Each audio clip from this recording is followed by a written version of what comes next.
Hey guys, Missy from Graceful Little Honeybee here, and today I just wanted to do a quick video with you guys sharing how I keep track of gardening notes and how I do a garden notebook.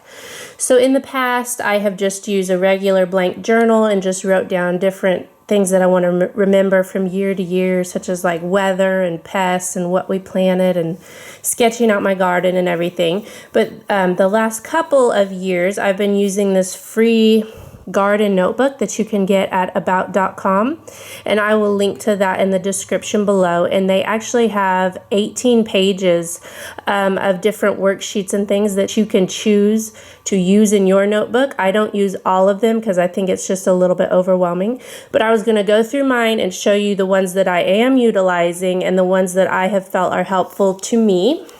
So I just have it in a regular binder here. In this pocket here, I just have a list of my food preservation goals that I wanted to do this year.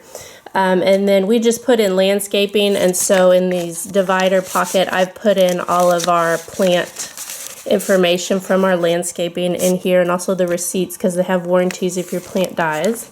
And so this first section is to do, and I haven't written my list for the month yet.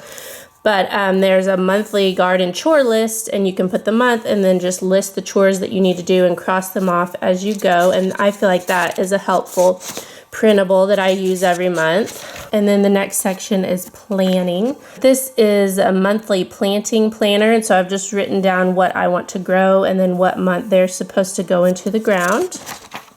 And the next section is the one that I use the most, and it's the journal. So there's just a blank garden journal page, and I will write at the beginning of the season like what I plan on planting, and then I'll just take notes throughout the whole season here. And then here's a sketch of what actually went into the ground in my garden so that I'll know for next year not to plant the same things in the same area. And so, as I said, this is the section that I use the most.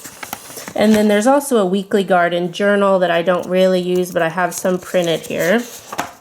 And the next section is seed starting.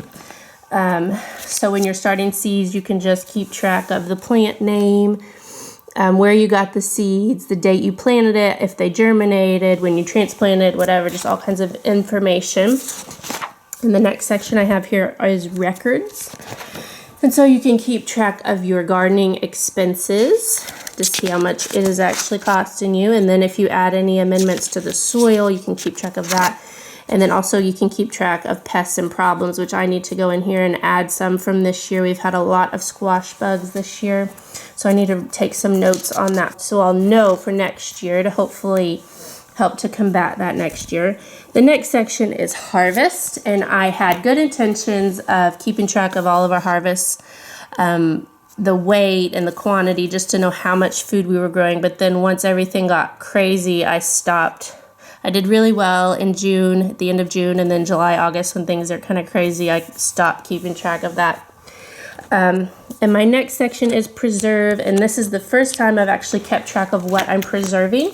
And this is actually part of the, I think it's the homemaking free printable notebook. I will link to that as well. This one is not in the gardening one, it's in the homemaking one. I don't know what it's called. But I'm actually going to do a separate video and show you guys what I preserved and how much and everything.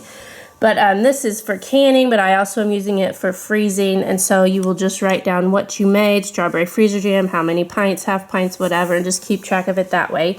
And I have kept track of this all season. And so I really love this resource. And then my last section here, I don't have anything in for livestock, so I can take notes on, like, I can keep track of how many eggs that we're getting, and you know, if there's any problems with our chickens or if we were to get any other livestock, I can keep notes on that. So it's kind of like a farm journal. But anyway, I wanted to show you guys this and let you know that this is an awesome free resource that you can get from about.com. And like I said, I will link to that below. And that is all that I had for you guys today. So have a great day. I hope you liked this video. Give it a thumbs up. Don't forget to subscribe for more videos like these, and I'll see you next time. Bye, guys.